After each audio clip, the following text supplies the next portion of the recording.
Ethics committee की report को लेकर सुबह से ही हलचल तेज हो गई थी और लोकसभा में इसे पेश किए जाने के बाद सियासी गर्माहट और ज्यादा बढ़ती चली गई। हमारा छठा सवाल इसी से जुड़ा हुआ है। हमारा सवाल है कि एथिक्स कमेटी की रिपोर्ट पर क्यों हुई सियासी जंग। महुआ के एक बयान पर बीजेपी के पलटवार ने इस मामले को महाभारत तक पहुंचा दिया। महुआ के साथ ही विपक्ष ने इस रिपोर्ट को लेकर सवाल खड़े किए।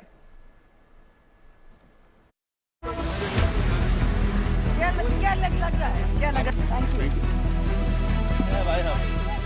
महुआ मोइत्रा पर एथिक्स कमेटी की रिपोर्ट पेश होने को लेकर आज पूरी गहमागहमी देखी जा रही थी। महुआ मोइत्रा पर क्या कार्रवाई होगी, ये तय होने से पहले मामला सियासी तौर पर रामायण से महाभारत की जंग तक पहुंचा। महुआ मोइत्रा ने सुबह संसद पहुंचने पर खुद को दुर्गा बताते हुए कहा कि आप महाभारत का रण देखेंगे। इससे पहले जब महुआ एथिक्स कमेटी के सामने पेश हुई थी, तब उन्होंने उनसे पूछे गए सवालों की तुलना वस्त्र हरण से की थी। बोला है कि द्रौपदी का वस्त्र हरण हुआ है। महुआ के इस बयान पर बीजेपी ने भी पलटवार किया। बीजेपी ने इस सियासी जंग को द्रौपदी से शूर्पणखा तक ला दिया। पश्चिम बंगाल बीजेपी के अध्यक्ष सुकांत मजूमदार ने महुआ मोइत्रा के बयान पर पलटवार किया। माँ दुर्गा आ गई है, अब देखेंगे। जब नाश मनुष्य पर छाता है, पहले विवेक मर जाता है। तो ये जो इन लोग वस्त्र हरण शुरू किए ना, अब महाभारत का रण देखिएगा। जहाँ तक मुझे पता चला है कि उन्होंने खुद को द्रौपदी बोला है कि द्रौपदी का वस्त्र हरण हुआ है और महाभारत शुरू होगा। लेकिन प्रॉब्लम ये है, इस महाभारत में श्री कृष्ण तो इस तरफ है और दूसरा जो विषय है कि महाभारत जहाँ तक मुझे पता है द्रौपदी के लिए हुआ था, शूर्पणखा के लिए कभी महाभारत नहीं हुआ। महुआ के खिलाफ संसद में एथिक्स कमेटी की रिपोर्ट पेश होते ही विपक्षी सांसदों ने खूब हंगामा करने के साथ ही नारेबाजी भी की। इसके बाद सदन की कार्यवाही स्थगित कर दी गई। इन सबके बीच टीएमसी के अलावा कांग्रेस, शिवसेना, आरएसपी के सांसदों ने महुआ के खिलाफ एथिक्स कमेटी की रिपोर्ट पर सवाल उठाए। यही नहीं, लोकसभा स्पीकर को पत्र लिखकर कहा गया कि अभी रिपोर्ट पेश करना और प्रस्ताव लाना ठीक नहीं है। सांसदों को रिपोर्ट पढ़ने का समय देना चाहिए और रिपोर्ट पर विस्तृत चर्चा होनी चाहिए।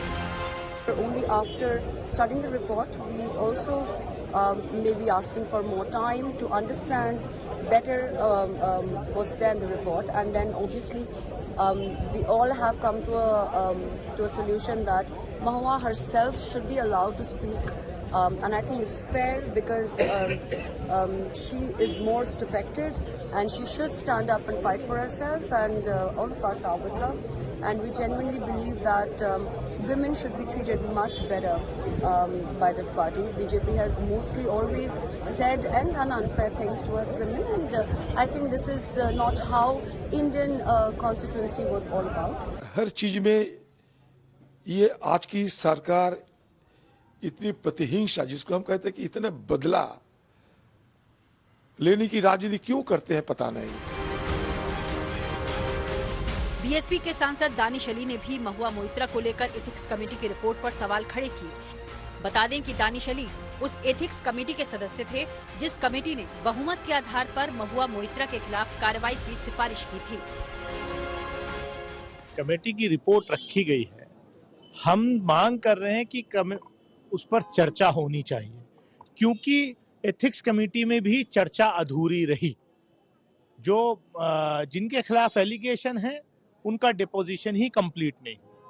जिस तरीके के वहां सवालात पूछे गए, इस वजह से जो सांसद थे 5 कमेटी के सदस्यों ने वॉकआउट किया था, और उस वॉकआउट के बाद सीधे अडॉप्शन रिपोर्ट आई और 2.5 मिनट में रिपोर्ट अडॉप्ट कर ली गई। बहुमत होने का मतलब ये नहीं है कि आप कुछ भी कर लें। ये पक्ष या विपक्ष का सवाल। कुल मिलाकर विपक्ष एथिक्स कमेटी की रिपोर्ट पेश किए जाने और महुआ पर फैसला लेने का जबरदस्त विरोध करता रहा, लेकिन सदन में बहस और प्रस्ताव के मंजूर होने के बाद सदस्यता रद्द कर दी गई और इस मुद्दे पर अभी और सियासी तनातनी देखने को मिल सकती है। Bureau report, good news today.